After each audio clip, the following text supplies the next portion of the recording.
ఒక జర్నలిస్టు విశ్వసనీయమైన వార్త కోసం, సత్యాన్ని ప్రకటించడం కోసం, నిజాన్ని నిర్భయంగా ప్రజలకు చెప్పడం కోసం ఎన్ని తంటాలు పడతాడు, ఎన్ని అపసోపాలు పడతాడు, ఆ విశ్వసనీయతను కాపాడుకోవడం కోసం ఎన్ని పాట్లు పడతాడు ఈ సంఘటన లేకపోతే ఈ విషయం చూస్తే మీకు తెలుస్తుంది. బహుశా ఒక జర్నలిస్ట్ మిత్రుడు ఫేస్బుక్ లో తన యొక్క అనుభవాన్ని కాలంగా రాసినప్పుడు దాన్ని సంగ్రహించి ఇప్పటి జర్నలిస్టు కూడా ఉపయోగపడుతుందనే ఉద్దేశంతో చిన్న వివరణగా ఈ యొక్క కార్యక్రమాన్ని ఇస్తున్నాను వీడియో రూపంలో. సో ఫ్రెండ్స్, నా యొక్క విషయం పూర్తిగా నాది కాదు కాబట్టి మీరందరూ చూసి ఇతరులకు షేర్ చేసి ఇటువంటి జర్నలిస్టులు అప్పుడు ఇలా ఉండేవారా, ఇప్పుడు ఎలా ఉన్నారు ఒక అంచనాకు వచ్చే అవకాశానికి రండి. Thank you.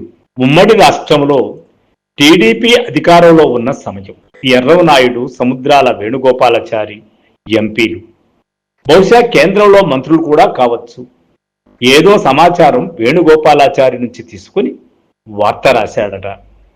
Bureau chief Krishnarao ఆవులిస్తే పేగులు లెక్క పెట్టే రకం. అన్ని పార్టీల్లోనే కాదు అధికారుల్లో కూడా మంచి సోర్సు ఉన్న జర్నలిస్టు. వార్త చూసి ఇది నీకు ఎవరిచ్చారు అని కృష్ణారావు అడిగారట ఆ మిత్రుడిని. బాస్ కాబట్టి చెప్పను అనలేను, చెబితే వేణుగోపాలాచారికి ఫోన్ చేసి మాట్లాడతాడు, నా సోర్సు పోతుంది. ఎవరు చెప్పారు అని అడగగానే ఎర్రవనాయుడు చెప్పాడు అని బదులిచ్చేశాను. ఇది ఒక చిన్న జంప్ చేయడం అన్నమాట. జర్నలిజంలో కనీసం సత్యాన్ని ప్రకటించాలంటే ఇటువంటి చిన్న చిన్న జంపులు ఉంటాయనడానికి ఇది ఒక ఉదాహరణ. ఎర్రవనాయుడు కృష్ణారావుకు మంచి ఫ్రెండు. ఎర్రవనాయుడు పేరు చెప్పగా ఏం జరుగుతుందో నాకు తెలుసు.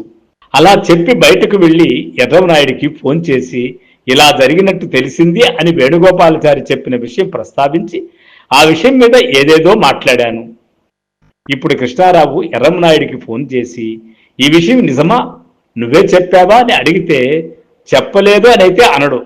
అవును, మురళి ఫోన్ చేసి ఏదేదో మాట్లాడాడు అని అంటాడు, నాకు అది చాలు అంటాడు బొద్దా మురళి.